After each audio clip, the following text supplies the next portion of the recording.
எந்த காலத்திலும் குடிநீர் பஞ்சம் இருக்காது, குடிநீர் தட்டுப்பாடு இருக்காது.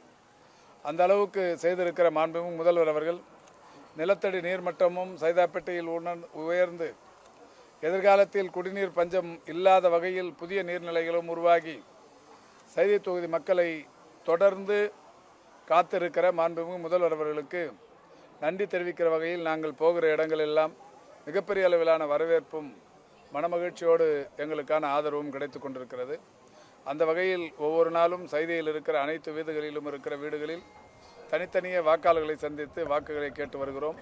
மிகப்பெரிய அளவிலான வாக்குகள் வித்தியாசத்தில் சென்னையில் 22 இடங்களும் மிகப்பெரிய அளவிலான பிரம்மாண்ட வெற்றியினை பெறும் என்பதை மகிழ்ச்சியோடு தெரிவித்துள்ளோம். சைதாப்பேட்டை தொகுதியை பொறுத்தளவுக்கு இந்த மழைநீர் தேங்குறதுக்கெல்லாம் நாங்கள் தடுக்கிற வகையில் அடையாறு அந்த ஆறை வந்து சீரமைச்சிட்டு இருக்கோம் அப்படின்றது சொல்லியிருக்கீங்க. இப்போ ஏற்கனவே இந்த கிண்டி ரேஸ் கோர்ஸில் 6 குளங்கள் வெட்டப்பட்டிருக்கும். இதன் மூலமாக வருங்காலங்களில் எவ்வளவு பெரிய மழை பெஞ்சாலும் அதை தடுக்கிறதுக்கான ஒரு வழியை அதை பார்க்கலாமா? ஆமாம், இப்போ சென்னையை பொறுத்தவரை வெள்ள பாதிப்புகள் எப்பெல்லாம் வந்ததுன்னு பார்த்தோம்னா 2005 டிசம்பர், 2015 டிசம்பர், 1985 1985 எம்ஜிஆர் முதலமைச்சராக இருந்தபோது ஒரு பெரிய வெள்ள பாதிப்பு சென்னையில். 2005 ஜெயலலிதா முதலமைச்சராக இருந்தபோது வெள்ள பாதிப்பு.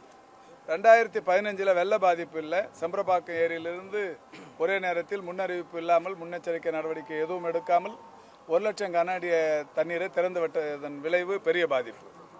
இதை நான் சொல்ல பாராளுமன்றத்திலே சொன்னாங்க, இது மேன்மேட் மிஸ்டேக்குன்னு சொல்லியிருக்கிறாங்க. அந்த வகையில் இந்த பாதிப்புகள் எல்லாமே வந்த காலகட்டங்களை நீங்கள் நினச்சி பார்க்கணும்.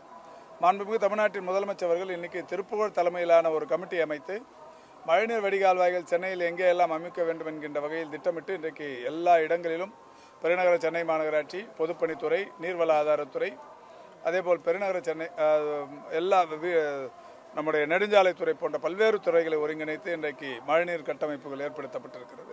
அதனால்தான் கடந்த வடகிழக்கு பருவமழையின் போது ஒரு சிறிய அளவிலான பாதிப்பு கூட சென்னைக்கு இல்லாமல் இருந்தது.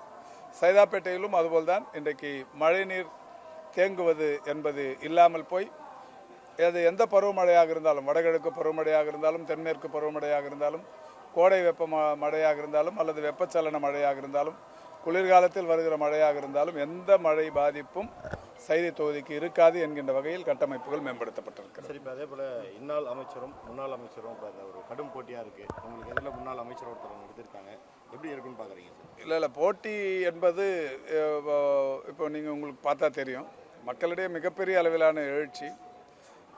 எதிர்த்து நிற்கிற வேட்பாளர் அன்பிற்கினிய திரு செந்தமிழன் அவர்கள் என்னுடைய நீண்ட நாள் நண்பர், சிறு வயதிலிருந்து நல்ல நண்பர் தான்.